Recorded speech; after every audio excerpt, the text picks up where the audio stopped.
in full disclosure here, Will was 100% on board. I was not 100% on board. I was totally freaked out, thinking we were not qualified. How could we possibly do this? Fast forward all these years, I won't fill in all the nitty gritty because we want to get to, all the resources and all that good stuff. But I am 110% on board now, and I wish we actually would have taken the plunge years before, but we lacked the confidence. And the confidence comes with doing the research, picking the brain of other people doing what you're doing, and just kind of testing out the waters. And that's how we've gotten to the point that we're at now, where we really love it and support it 110%. We are worldtowning. Jessica, Will, Avalon, and Largo. Our family has been traveling the world since 2014 until COVID hit. Rather than return to the US, we decided to buy a boat and learn to sail in France. Hit the subscribe button and join us every Friday when we share our stories as a liveaboard family while experiencing cultures from around the world. Welcome to How We Homeschool Our High Schooler. I know I promised this a couple of years ago when I did one for How We Homeschooled Our Middle Schooler with Largo when we were in the RV, I think shot in Norway in a coat, a hat outside, and look at me now. I'm in Valencia and it's actually warm out, so this is really great. For those of you who are like, where are the sailing vlogs? Where's the travel stuff? This, I guarantee you're gonna find some tidbits in this you might be interested in, so stick around. It's not gonna be all boring education stuff. We haven't really shown you a lot of the housekeeping that we do around here because, well, It's boring. Not just that, but we've been adventuring a lot. And I honestly could talk about education for 3 days straight with no sleep and probably no caffeine because I am incredibly passionate about education. How's that going? Well, I'm gonna be honest, it's a lot harder than I thought it was gonna be. So I'm gonna give you a ton of information. The great thing is this is taped so you can reference back. In the description, I'll put links to a lot of the resources we use, and if they have affiliate links, even better. So on the final day of the Camino, you guys have discovered the ultimate baggage carrying system. How do you guys feel about yourself? Great, actually. I saw this on a photo on our book, and I was like, no way we'll do that. Just some quick housekeeping things. This is how we homeschool. So when you're looking at this and there's pieces where you're like, wow, I really want to do that, and other pieces where you're like, I don't really agree with that, that's okay. You have your own path, and that's what I think is important, is to find the right path for your family, your child, your goals, and your educational goals, as well as all the other goals that you have within your family. So, That's pretty loud. take what you want, leave behind what you don't. We do not believe that there is only one way to have success in life by means of going to traditional school, university, and maybe an advanced degree or not. Will and I are both college educated, but we have also hacked our way and self-taught through many things in our life. So although we have 2 children that would like to attend university and university in the United States, we fully support that. If they did not want to go that route, we would be in full support of that. Again, there's not only one way to do this, and we're gonna share as much of the knowledge that we've gained over the years of doing this with you, so hopefully it'll be a huge benefit to you as you either start or continue on your homeschooling journey with a high schooler. So today's episode of Daddy and Avalon Time is being brought to you by the Atlantic Ocean. I like to think that moments like these are what makes this RV life all the more special, especially when she starts ignoring me. Right, Avalon? I choose long, tall, and silent. She's choosing long, tall, and silence. Well, that's okay. I still prefer this over nothing. So, down here on my handy dandy notes, I've got a real fun background here. This is painted on the wall of our Airbnb in Valencia, and we're actually in Valencia right now because Avalon is taking some advanced exams next month. And I'll do a follow-up video with the whole kind of college application process once we're through with that in about a year. So here we go with how do we homeschool our high schooler while traveling full-time. So for today's adventure, and guess who's in charge? It's Avalon. Are you sure we're okay with this? Well, we'll find out. First on the list is why. Why did we decide to homeschool? We decided to homeschool, honestly, before we even 100% committed to full-time travel. Avalon had been requesting it. She was in 4th grade. We knew nothing about it. We had no friends that did it. I have no idea how she even came up with the concept because it wasn't like it was something we were talking about at the dinner table. And, in full disclosure here, Will was 100% on board.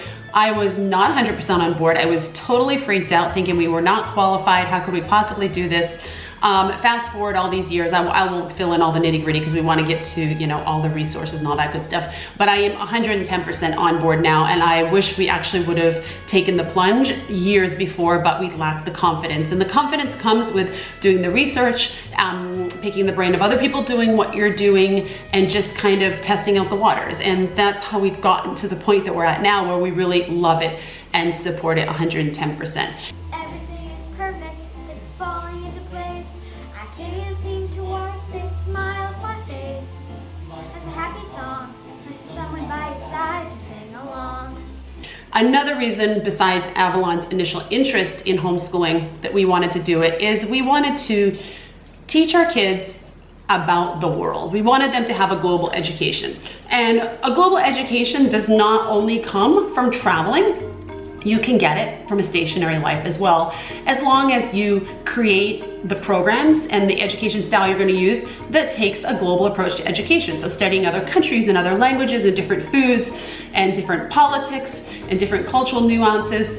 So there's this rock, and if you put your left hand on it while saying a wish at the same time, it might come true. But our guide says that he's been doing it like every single time he comes through here, and that nothing has happened so far. So we'll see. I'm gonna try it anyway. So we felt that it was really important for the kids to have an understanding of the world and have that be a huge component in their learning. And we also wanted to be able to have them do passion-based learning and adventure and life skills. And we felt that with all the time that they were spending in traditional school, those other areas which we consider should be equally weighted within our goals were not being met, because so much time is spent at school and then with homework. This is awesome. You like being here in the rain? I love all the rain. But what if we end up here in like a week of rain like That this? would be better. Are you guys gonna be ready to climbing the walls? So that's kind of the reason we started homeschooling. You know, everyone has their different reason. I think it's really important to identify why you want to do it and kind of reevaluate that each year to kind of make sure you're staying consistent with your why of homeschooling. I was scared of pretty girls and starting conversations. Oh, all my friends are turning green. You're the magician's assistant in their dreams. The challenges with homeschooling and traveling. There are challenges. Is it impossible? Absolutely not. But there will be this kind of transition and learning curve. So those of you that are traveling, that are watching this, I'm gonna run through some quick things that I think are really important to understand, or skills that you need to kind of really hone before you kind of jump in doing this and traveling.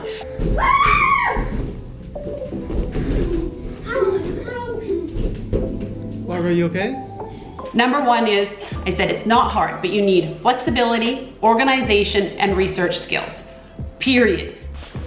It's not so bad going up, is it? No, it's not. Just take it slow, guys. That if you don't have them now, you can get them, but those three things are really, really key. It's not brain surgery, but you gotta keep everything kind of aligned and all these balls in the air, and it's not always that easy unless these skills are really fine-tuned. So start fine-tuning those now. And now we're making fish paste. No, bouquet. Fish, what is it? It's a, no, it's not. What is it? Sausage bouquet. It's a fish sausage bouquet. bouquet. What did you call it? Or find out fish paste. I don't know. You're really selling it. It's fish guts. You may have to manage multiple time zones. This is a little bit harder with younger kids, for sure. It can be a challenge. There's lots of software that you can use for this. We just, we use the calendar on the Mac, and that seems to work really well for us.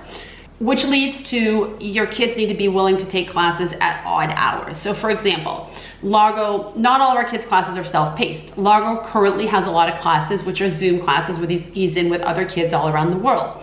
It worked really well. I mean, it worked okay. They were late in the evening when we were in Europe last year, but when we moved to Japan, they ended up being at 3, 4, 5 in the morning.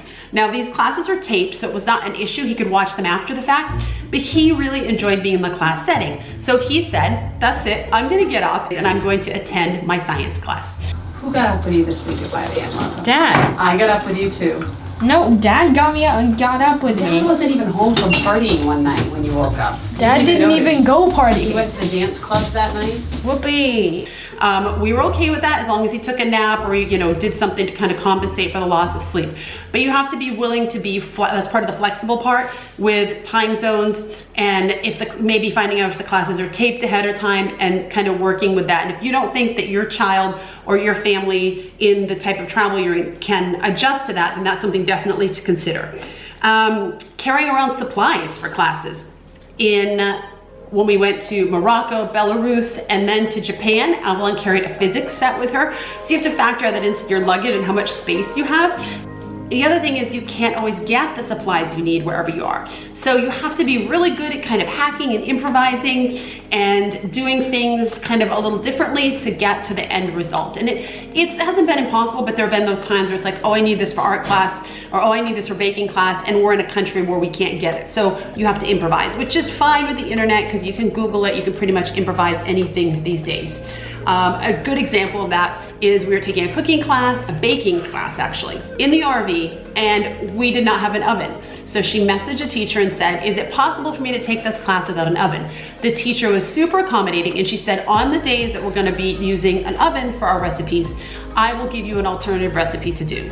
And then through this whole process, we actually landed in a campground for a month that had an oven. So she was actually able to do some of the baking that was in an oven while we were there, but then the oven didn't work right. So her things were always undercooked. And so these are all the kind of things you have to be willing to be flexible with, and also kind of not sweat it if it doesn't work out. Like, well, it's undercooked. That's life. I get the idea of the process, yada, yada, yada. Oh my gosh. And Avalon, look. Cookie. See, it's for Cookie. That's good enough for me. Another thing, another challenge that goes along with it is educational discrimination. This is still not mainstream. You will try to get into classes where people will be difficult, not accommodating, ask unrealistic things of you. You'll try to utilize programs that should be open to everyone in your state if you're still a U.S. State resident in a U.S. state. And then they'll say, well, no, you can't because you're not actually physically sitting in the state even though you're paying taxes and you own a home, that kind of stuff. Something tells me just we're not gonna have this place all to ourselves. That's good because there's safety in numbers. Just in case Dracula decides to make an appearance during the day, and I know that typically doesn't happen, but you just never know. We're safe. What are the odds of him getting us? Why are you being so weird? Dracula doesn't exist. I don't want to be negative about it. This is a great life, but that's another aspect that goes along with it. There will be judgment on the way you choose to live your life and educate. So you have to be prepared for that and, you know, kind of like, again, not sweat the small stuff, move on, find something that works for you, an organization, a class, a teacher, because there's always someone out there and there's always some sort of a solution. And another thing that we find is that as our kids are getting older, it's not as easy to find those live classes in Zoom. So as they enter the 8th grade high school reign, there are a lot more self-paced classes. So you really have to seek it out. If you have a child that wants to be in a class with other kids, it's going to be a little more difficult as opposed to the elementary and early middle school years. All right, enough of the challenges. Let's get to the good stuff. So the fence is actually open from down there, so they can come and go as they like. But as you can see, these guys are really friendly and they know they get food from here, so they don't leave the fence. Everyone in the family plays a role when it comes to homeschooling. So in our family, I am the primary person who deals with the homeschooling stuff, but the more, the longer we do this, the more involved Will has become because we bring different skill sets to the table. This is an important day. It's the first time Avalon's ever lost her luggage. Do I get a cake? Oh my gosh, let's get a cake. Avalon, can we get, maybe, how about it like a brownie? This is not like a cake-worthy thing. Or we could just buy you a pair of clean underwear. We can get you a cupcake.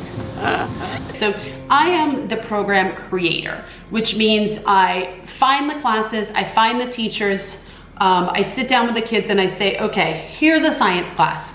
This one is more hands-on, this one is self-paced, this one is in a group setting. I want you to go look at all of them, decide which science class you want to take that is a good fit for you. So I am the program creator in the sense that I make sure they get the classes that they need, and then I throw it out to them for them to pick what they feel most connected to. Avalon, what do you think about being Avalon the Great. with Miss Catherine the Great over there? Stylist.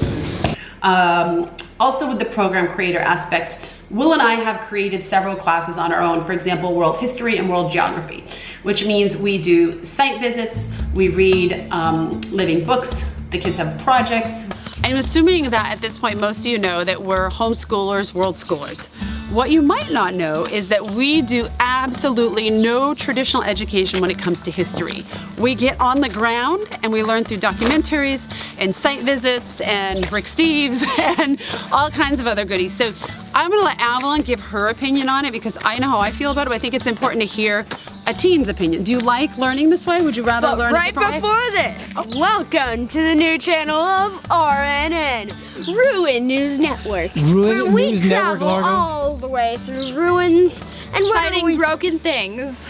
And what are we talking about today? Ephesus and history education.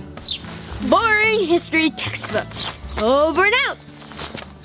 As we were saying. Your thoughts on learning this way instead of reading in a textbook and memorizing? It's a lot easier, definitely. It's much more fun too. I do not like reading textbooks. I once had a class for actually with a textbook, an online textbook. We dropped it like 5 minutes after I started reading. I was like, I don't understand this, Mom, please, just get rid of it. So do you feel like it's more interesting for you too? Like you actually are interested in seeing a ruin, whereas if we were just reading about it in a book, you might be, oh my gosh, yeah, definitely. Yeah, I agree. I learned this. I learned through the textbook type of learning and exams, and this is so much more interesting. Definitely. Thank you for giving your input, Avalon. Over and out. We watch documentaries and we actually create those classes on our own, which takes a lot more work than just purchasing a class, but these are areas that Will and I are really, really passionate about and really fit with our travel life, so we feel like we are best suited to teach those classes. Another role of mine and Will is to foster a love of learning, and that is to make sure that the kids are always getting classes in things that really interest them and inspire them, and not getting stuff that's like workbook based and memorizing, regurgitating, because that doesn't work for them. It might work for your child, and if it does, awesome, but that does not work for our kids, and we always want them to have a love, I'm winded, a love for learning, and that's been our focus the whole way through, because learning does not stop the second you graduate high school or college. We want it to continue for their lifetime, and if they get this bad taste in their mouth that learning is boring, then they will kind of be resistant to learning going forward. Oh dear, Dad. Yes? Oh dear, Dad. You know, you're just having way too much fun in here, you know that. The final role is something that I take on myself. Will built me a wonderful Excel file, and I am the facilitator of all transcripts and keeping track of all classes, activities, grade point average, teachers, course description, all of that kind of standardized tests, all that kind of stuff that they're gonna need going forward for universities. If they ever decide they wanna pop back in a traditional school, they'll need a transcript. So what is Avalon's role?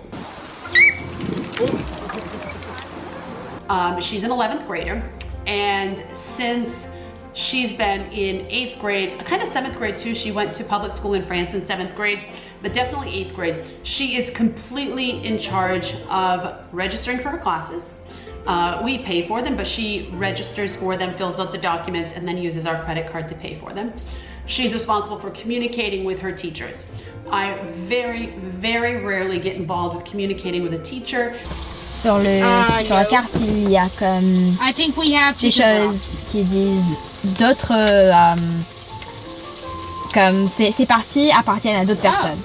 She plans and purchases all supplies that she needs, and she needs to plan in advance because she needs to know where it's going to be mailed if it's not something that's digital, and how long it'll take to get there before the class starts, and yada yada yada. And she needs to be an advocate for her education. So if she needs to, let's say we're going to be on a flight during a class, she needs to communicate with the teacher that she's not going to be there. Apple o mise wa service I desu ka? If she needs to take 2 weeks off for whatever reason, maybe we're running a group trip, then she communicates with the teacher, hey, can I do this stuff early, or can I give it to you later? Teachers have been 100% accepting of this. The Galapagos Islands, a place which teaches us how nature can exist in its purest and most unspoiled element with minimal human intervention. In February of 2022, worldtowning voyages will venture off to Ecuador. We will begin this magical journey with an exploration of the uniquely Incan and Spanish culture of Quito.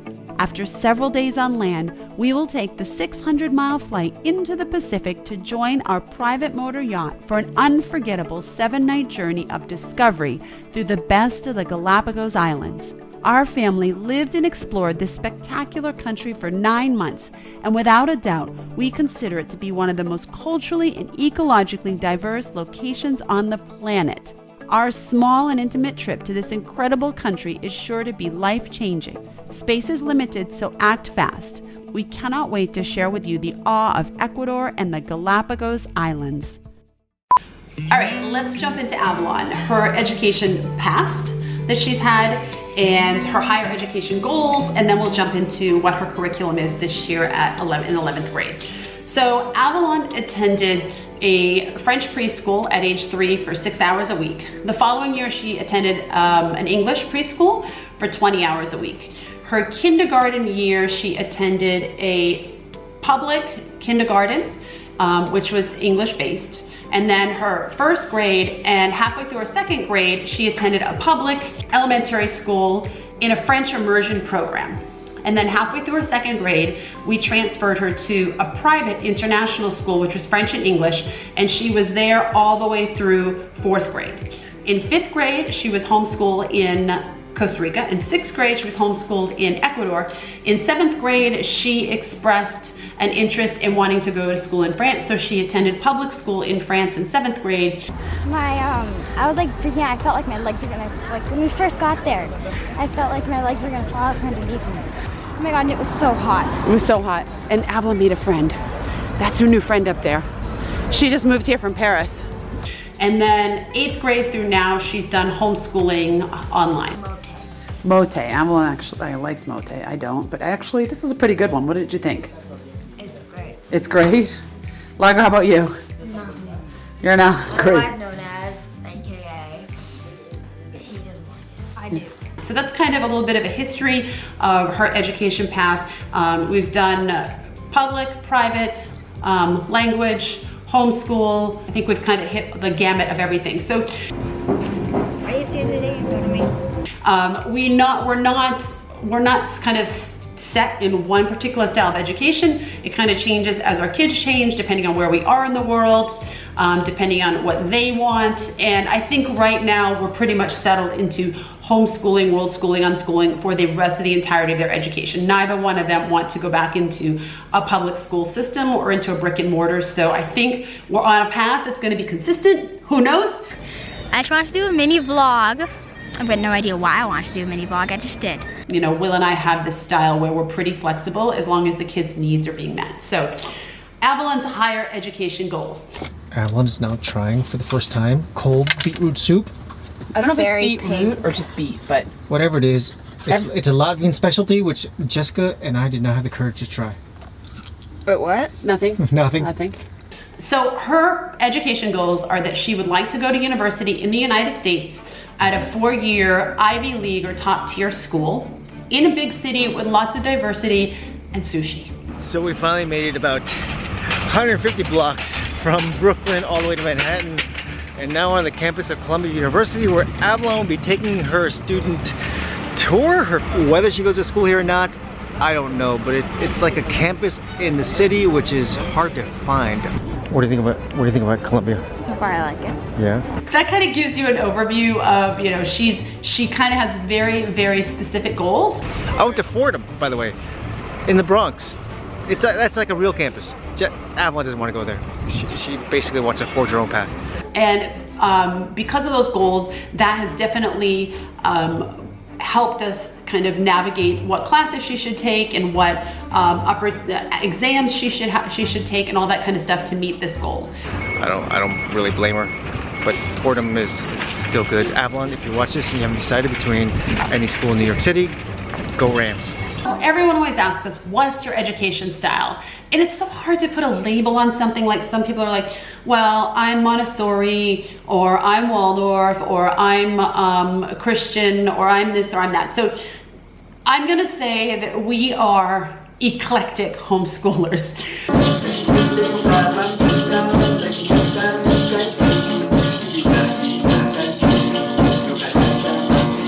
We do a bit of traditional, a bit of this, a bit of that. So let me just break it down a little bit more. So we kind of cover 4 areas.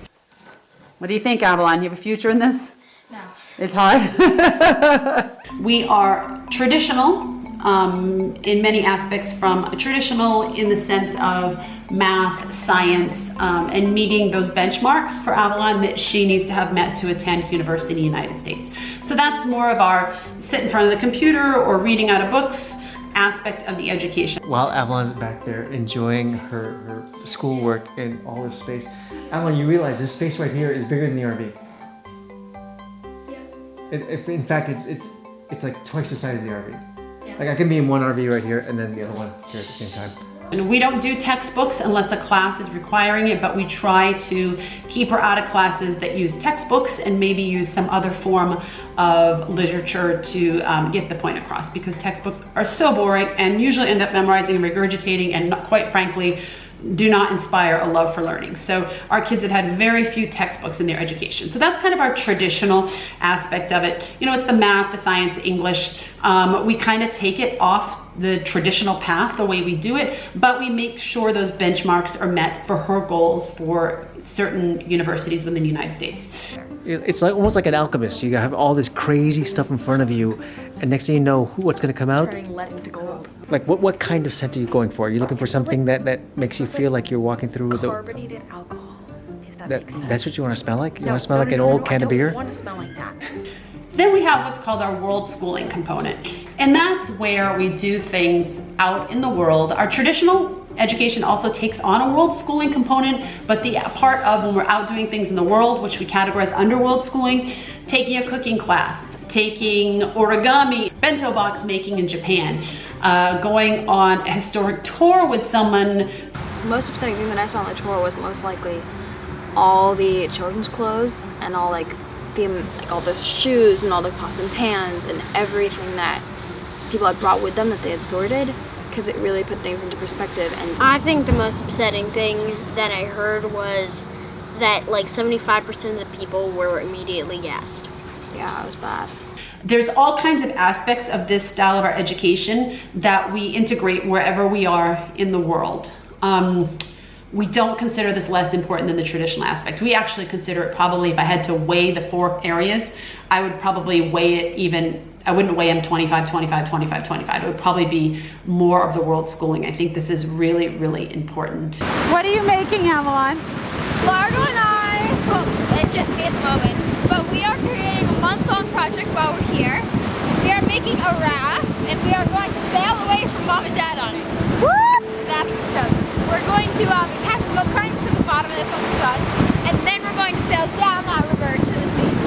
I cannot say enough about this part of their education and how valuable it has been into them becoming the people they are, and for also encouraging their love of learning. So this is exactly what we do at this point. Whoa, look at that. Now you can see me. All right, this is exactly how we get ourselves set up for any of our worldtowning consultation calls. This becomes our office. Avalon moves from this spot over to, say hi. Hi. To over there to my spot, and essentially we just need to get this done. We have a shuffle and our call is in 4 minutes, so I gotta finish getting set up in 4 minutes. So we've got traditional, we've got world schooling. Next we call the next category unschooling, and everyone has different definitions for this. What we kind of put into the unschooling bucket is Avalon has a business, so we encourage each kid to start a business the summer between their 8th grade and 9th grade year, which she did start. You ready for book club? Yeah. Yeah? Yeah. What book are you guys reading right now? It's kind of a young book. It's called The Candy Shop War. Ooh, that sounds like a book I would like. Only because we're making candy and edible things every single time this week. You know what, the only thing I think I'd like better if there was like the Cheese Shop Wars. Is there a book like that? No, there is no book like that. I'll link it down below, avalonswero.com. Also, any passion-based projects that they're interested in, any other business aspects they might want to do, volunteering, life skills, all that kind of stuff. And I'll talk a little bit more about what exactly Avalon is working on this year when we get to when we break down her curriculum. And then there's the last part, which is the adventure component. Day 30. Remember yesterday how we were saying we might phase out aches and pains? Yeah. I don't think we can. I'm really sore today. I'm achy from all the ups and downs and using different muscles. How are you doing? I feel absolutely fine. You're fine, okay. Largo? I'm fine. So the hiking, you know, you guys, we've hiked 44 days on Camino Frances. They're scuba certified, both kids. Avalon has her RYA day skipper sailing certification. So anything that is kind of adventure driven falls into this category, and we feel this is of great importance as well to test their endurance, as well as, you know, this kind of falls into the self-care, adventure self-care category, where we throw in meditation. Avalon loves to run, yoga, all this kind of other stuff, which again we feel is just as important. 2 sugar-filled kids. Sorry, Japan, but your candy isn't as good as the US's. Our education, I guess that's why we call it eclectic. It really takes into consideration the whole child and all aspects of our life. There's no value in someone only focusing on the traditional aspect and then not knowing how to cook a meal. Cooking's another one in the unschooling area. The art of the root beer float. The best way to eat a root beer float, in my opinion, is to let the ice cream like melt a little bit and then push it down into the root beer, because otherwise you're just having a root beer with ice cream on top, and that's not the root beer float. Or there's no point in anyone being able to recite all these dates in history, but they have no idea how to balance their bank account. So we value all of these equally. All right, so let's move on. Of course, guys, if you have any questions, put them in the comments. I know I'm throwing a lot at you. I hope it's easy to follow. I've tried to break it down into these categories that makes it easy and digestible. It might, if you're brand new to all of this or you're considering this, it might feel overwhelming. I know. Okay, big hug. I was there. I was in your space. I felt overwhelmed. Sometimes even like coming into like the high school aspect of it or preparing a child for university in the US, I still get those moments where I feel like, oh, this is a bit overwhelming. But the great thing is there's resources, people like me out there. There's also resources all over the internet. There's people that are willing to help you. There's articles written. So there's a lot out there to really help you. It's not like, you know, 30 years ago, whatever, where you'd have to go to the library and kind of look something up and have stuff mailed to you. It's all there at your fingertips. You just have to be able to research it and dig for it. All right, let's talk about Avalon's current academic schedule. Oh, look at these guys. Good job, Avalon. You see, You're really good at this. You see, the entire time we were out there joking. Avalon was taking it seriously. And right. Look what happens. So let's first talk about the traditional aspect. So right now, our kids typically have some self-paced classes, some Zoom live classes with other kids in them, as well as some one-on-one with tutors. Avalon does not, occasionally she meets with different classmates for different subjects, but it's not a structured once a week thing where they all meet. And that's been a real challenge, like I said earlier, with the high school programs. They're just not built that way for those of us who are not in a brick and mortar setting. I would love to get more of those, but the ones that I'm finding the classes are not at the level she wants them to be at, or they don't meet the needs that she needs them to meet. So this year she has almost all self-paced and some tutors. So she took pre-calculus and trigonometry, AB calculus, AP, and AP English and language and composition through Johns Hopkins University. This is a test-in program which she tested into in 4th or 5th grade, and she's been able to utilize classes there ever since. Typically, we only do one class there a year because they're expensive. They're anywhere between $800 and $1,500 per class. So it was never in our budget to do more. The classes are phenomenal. They are phenomenal. The videos are great. The professors are funny and interesting. They're accessible, so you can email them back and forth.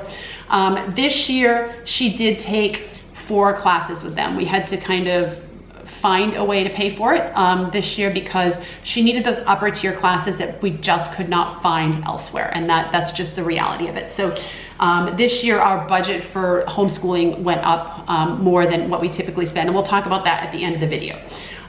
So she is really into math, so she did 2 math classes in 1 year.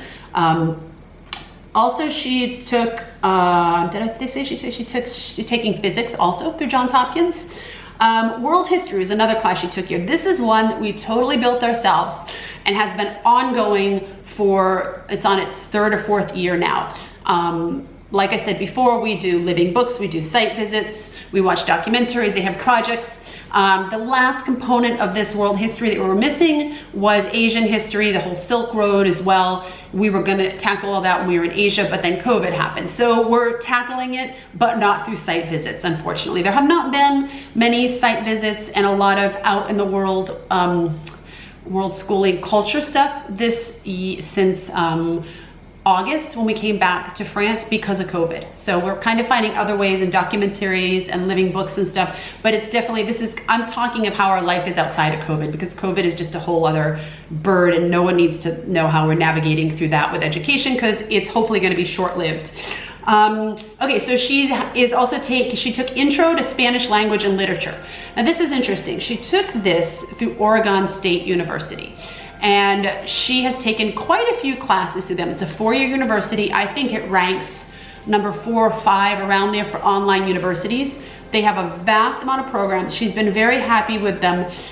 She earns college credit for them. If it'll transfer to the university she attends, who knows, because a lot of universities aren't allowing those credits to transfer anymore. But it does show that she's capable of doing university level work for this year. Besides the 1 Spanish language and literature class she took, she has also been studying on the side for the AP Spanish and AP French exam with a tutor. She has the book, the big book to study by, and then she meets with a tutor once a week who goes over the material with her and just kind of keeps her on track. And all this I'm talking about AP and university, I'm going to do a whole video on that later on, maybe in a year or so, once she decides where she's going to go to university and what we did to prepare her and the classes she took and the exams she took and all that kind of stuff.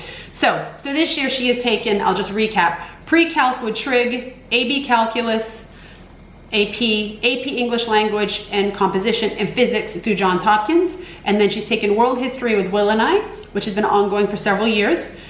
She took Intro to English Language and Literature through Oregon State Online. And then she's studying for AP English and AP French on her own with a tutor once a week, just to kind of refresh what's going on.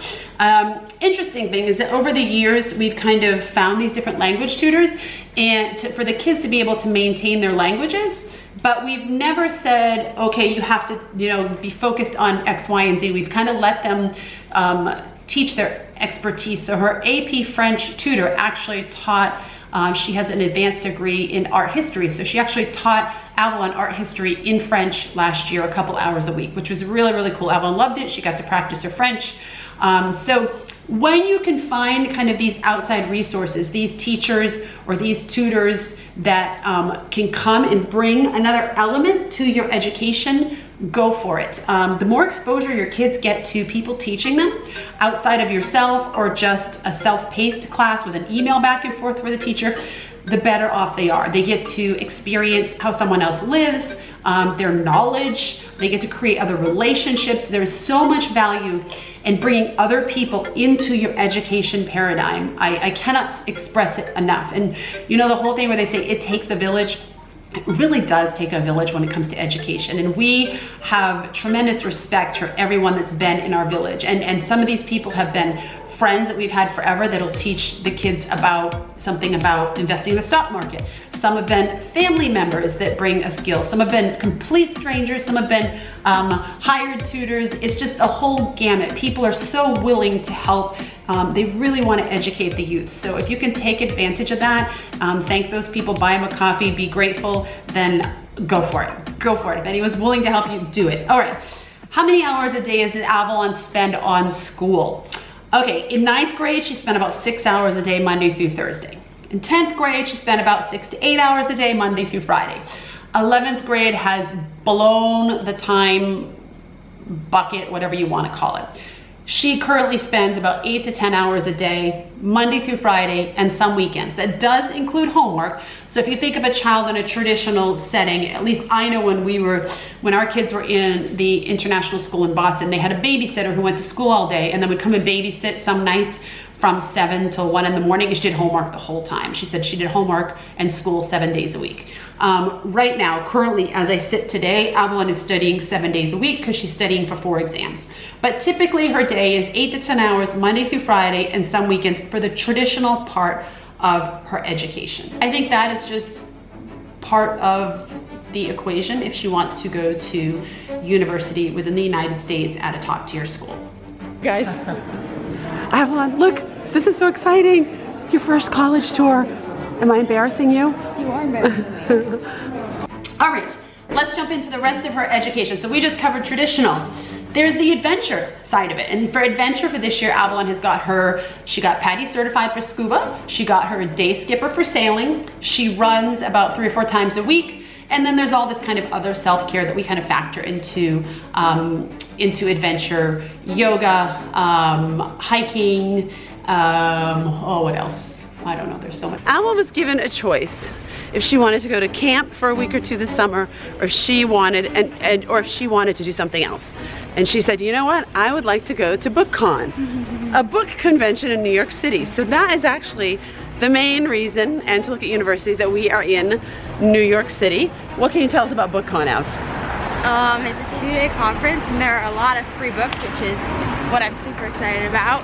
You get to see tons of authors talk about books, obviously, and my favorite author is going to be there, so that's cool. The world schooling aspect of her education from this year. So I'm not going to list everything because there's been so much. We're now crossing from Romania to the Ukraine, and for me this means one thing: our journey in Europe is drawing to a close. It is drawing to a close. Pretty fast at this point. Visiting every country in Europe, and we've only got about 10 left, right? But when we were in Japan, there were cooking classes, art classes, language classes, history classes, cultural classes. We are currently standing in front of the Children's Peace Memorial, which is a monument that is dedicated to all the children who lost their lives during the bombing, as well as in years to come who suffered side effects. And look at this. These are all the paper cranes that are donated almost daily basis? Yeah, there are usually actually more of them. Basically, people can come and donate them whenever they want. There's this form you can fill out over there so that they can keep track of how many paper cranes there are in this place. And there are like maybe 10 of these giant little house things just filled to the brim with paper cranes. So the world schooling aspect of our education the last 6 months has not been great. We all feel I don't know what we all feel. We all miss it so much. I cannot tell you, we've been cooking more international meals at home, which is another way to get kind of that global world school education.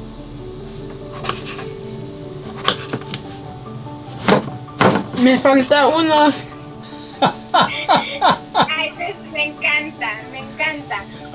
We've been doing different classes. Right now, Avalon and I are taking a pottery class in Valencia. So that is usually a much greater aspect of our education each year, but because of COVID, it has not been this year. And then the unschooling portion. Avalon has Dungeons and Dragon group she meets with once a week. She has entrepreneurship, which is her business and everything surrounding her business. She's going to start taking a voice class online for singing. And then there's the life skills like finances, cooking, all that kind of stuff that goes into it. So I hope that that kind of gives you an idea of her academic schedule for 11th grade. 11th grade is very different than 9th and 10th. Because she has decided that she wants to go to a top tier university, there are just certain benchmarks that need to be met. I would not say that this is her most enjoyable academic year, which is a bit concerning in the fact because we want them to always enjoy the education, but she has a goal in mind. And she's happy with the setup because she wants to accomplish this goal. Therefore, we support it as well. All right, how do we find all these programs, these tutors, all this stuff? It was a little bit different for elementary, middle school, and you can look at the video I did with Largo with middle school. We'll link it up here, over there. I don't know how this all works. We use some of the same resources, but basically a lot of the things we do is we Google. We ask online, we ask in Facebook groups, we ask in homeschooling groups, we ask in world traveling groups. We ask mentors that have gone before us and done this. Mad scientist. Okay, Lago, show me where I need to go to upload this now. Okay. Here's some more scratch paper. Put Avalon, that you ready? underneath. My family is crazy. So once you start Googling and researching, asking, you might find that you can travel full-time or you can homeschool and your kids can take these classes online. We're trying to make Switzerland work for us because Switzerland so far is the most expensive country that we've been to in a really long time. I'm glad we have a lot of, can you put this back in the cupboard? I'm glad we have a lot of quinoa and couscous and lentils and stuff to kind of hold us over. I'm getting a little tired of pasta. You're tired of pasta? There's all kinds of platforms out there. So OutSchool, OutSchool is fabulous. If you haven't heard of OutSchool, check the link. It's amazing. We use OutSchool if our kids, one of them is interested, like Avalon saying, I want to learn how to cook Indonesian food. Then we'll go on OutSchool and see if there's a one-off class. It gives your kid an opportunity to check out a class. There's a subject they might be interested in but don't want to take an entire semester on it. So they can do a one-off or a week class or maybe just once a week for 4 weeks. That's OutSchool. TutorMe and Preply are great. TutorMe is great for tutoring any subject. I think they have a monthly fee. Preply is great for languages, great courses, of course, Khan, iTunes, you know, all those resources. You can message me if you have a question about any of them. My next note is research free options and build your own program. There is so much material online. If you have the time and you have the passion for a subject, you can go and build your own program. And I think that's a great way to save money. We did that a lot in the beginning, in the elementary years and the early middle school years. We don't have the bandwidth to do it now because we started our worldtowning business, so I can't spend all kinds of hours building things. So we strategically pick the subjects that we think that we're best at building at, which is entrepreneur, the world history, the world geography, those subjects, and then we kind of handle all the adventure stuff as well. We're just reflecting right now. This is where they convinced the population to build their navy. And a huge wall that ended up killing the walls. They were like, the Persians are gonna come. They're coming. Let's build the navy. Build the navy. Email teachers. If you're interested in the class, email the teacher, ask her about the program, or him, get the syllabus, ask students that have been in a class, see if you can sample a class. These are all great ways to get a good feel for a class or a program and see if it's a great fit for your kid. Let's see, what else do I have here? I think that's it for the resources. All right. Says, what did it say, an hour and a half? Straight up. It might take us a little longer. What do you think, Avalon? You okay? I'm gonna speak for her. Yes, Mommy, I'm having such a good time. I love this. I'm not tired. It's great. How do I know which classes Avalon needs to take? How do I decide on what she's gonna take? So for her, we basically look at what the requirements are for high school graduation from the US to attend a four-year university. And then the universities that she's been interested in, we look at what their requirements are. So do they want ACT and SAT exams? Do they want 4 years of English? Do they want 4 years of a language? And we build it around that. So let's use, for example, 4 years of English. Avalon took British literature her freshman year in high school, and then her sophomore year, I think she took Asian studies, something about Asian literature or something like that. And then she's taken a couple composition classes. Basically, she has not necessarily taken English 1, 2, 3, 4 and kind of gone down this certain route. There's a lot of flexibility, and the English class you see that she's been taking are at Oregon State, so they're college level, and they have a lot more diverse options. So if there's something, if your kid's like, I don't really want to do that, that sounds boring, there's probably another class out there in English that will interest them. So you gotta research and ask those questions and find that class. So that's how we how do we decide what she's going to take for classes? We follow, you know, the US standards by that. Do we do standardized exams? So we opted out of standardized exams when we left the US, so 4th grade for Avalon, the end of her 4th grade year. And that's when she tested into the Johns Hopkins right when we were leaving that school. We have continued to opt out of them because For our children, we do not feel that they bring enough value to them. There's a lot of memorizing, regurgitating.